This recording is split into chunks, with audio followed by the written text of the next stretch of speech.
Hey guys, welcome to EcoSAF. Today, in this video, we're going to talk about determiners. So, what are determiners? Determiners are one of the 9 parts of speech in English grammar. By definition, a determiner is a word placed before a noun to give information about it, such as about its quantity, ownership, and specificity. Let us now try and understand what each of these mean. While the first two are easy to understand, specificity is a bit complicated to get. Number 1 is quantity. To understand this, look into the following example. There are 5 people in my house. The number 5 sits before the noun people and gives us information about it. That is, how many people are there. Ownership. Take this example. I saw Jennifer on her bicycle today. Here, the determiner her tells us about the ownership of the bicycle, that is, who does the bicycle belong to. And now, let's try and understand specificity with this example. There is a man who organized our last charity event. Determiners there and the show the specificity of the man in the example. That is, we already know the man and hence we are talking about the specific man. So let us now get into detail, starting with quantity. The determiners that specify quantity are called quantifiers.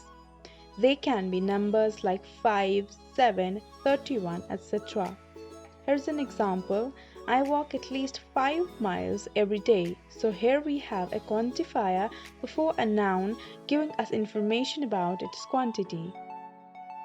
There are others like many, much, several, some, no, etc.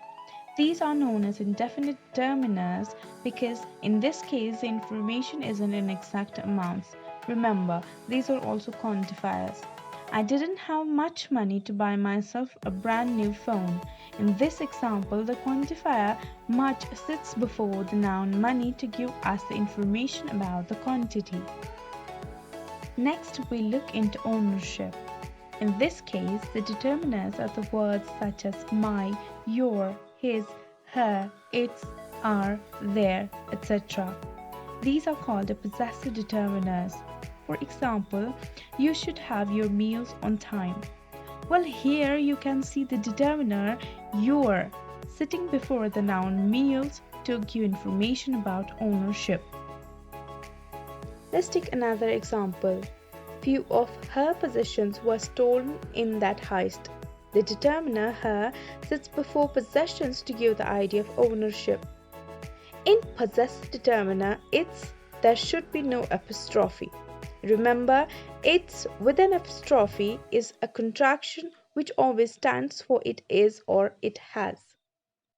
Moving forward to specificity.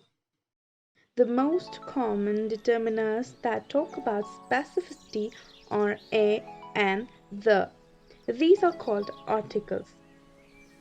Consider a person you speak about for the first time.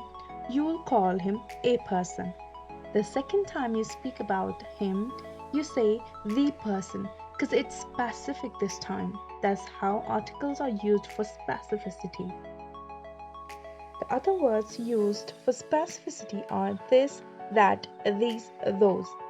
These are called demonstrative determiners and are usually used to tell us about who or what is in the speaker's surroundings.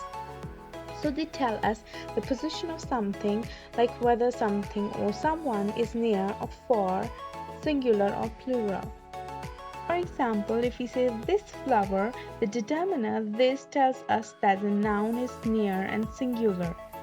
If we say that flower, the determiner that tells us that the noun is far and singular.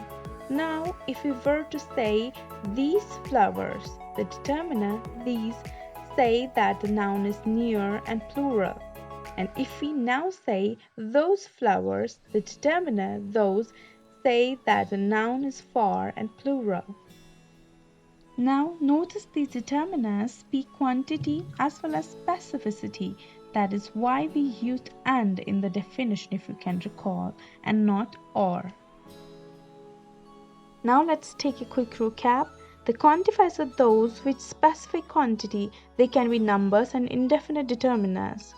The ones that give us information about ownership, they are called possessor determiners. And demonstrative determiners and articles are for specificity. That's all about determiners. Thanks for watching.